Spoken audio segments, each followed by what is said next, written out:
Great job. Lose a quarterback. Lose receiver. Lose Oscar. Oh, we still balling.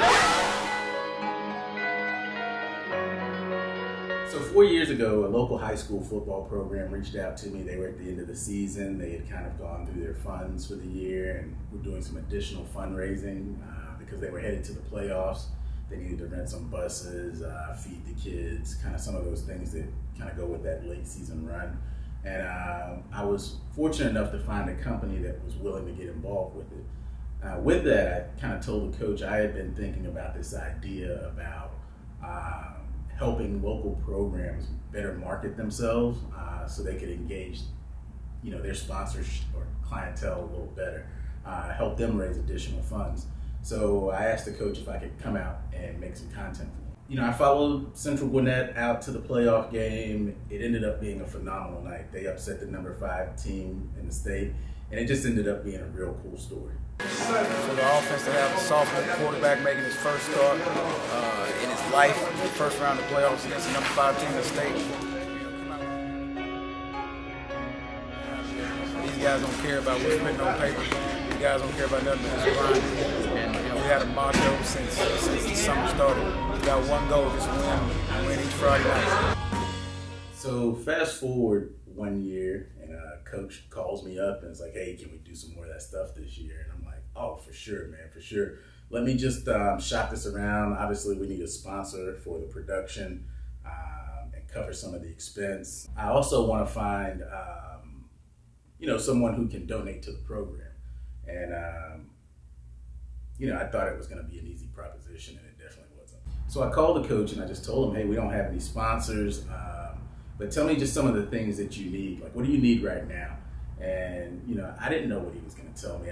It could have been anything. Here go some things we want, but, coach actually told me we need helmets. And I could hear the urgency in his voice, right? And it made me think too, is like, if he's asking for helmets, this is probably something, newer helmets are probably safer for the kids. And so, I didn't have a sponsor. I didn't know how I was going to get them the helmets, but I just went to some friends and said, "Hey, this program's looking to get some help. I also want to be able to create some content and kind of tell their story. I think we can help them raise additional funds." And so I had friends end up putting the money up, and I know it's a really crazy proposition. I mean, I walk in a room and I say, "Hey, I need X amount of dollars. I think I can find a sponsor at some point, but these guys need helmets, and we want to make this content and kind of figure it out from there." And these guys didn't hesitate. They donated the money. So once we, received that money, I think what was important is that immediately we were able to donate the helmets. And so we knew the kids would be safe, and we could kind of figure out where to go from there. But number 2, we were able to start creating this content and telling this story. We went out and shot a couple episodes, and within a couple of weeks, we had a sponsor who was all in on creating this series. So it's really kind of a crazy story because, A, we didn't have a sponsor. We had to pull the money together, but I think we went out there expecting to cover a football team, and it was a much deeper story going on out there. Oh boy, coach. Can you grab that? Yes, sir. I try. And then I'm gonna put the Real hard. Best run back I know is Who?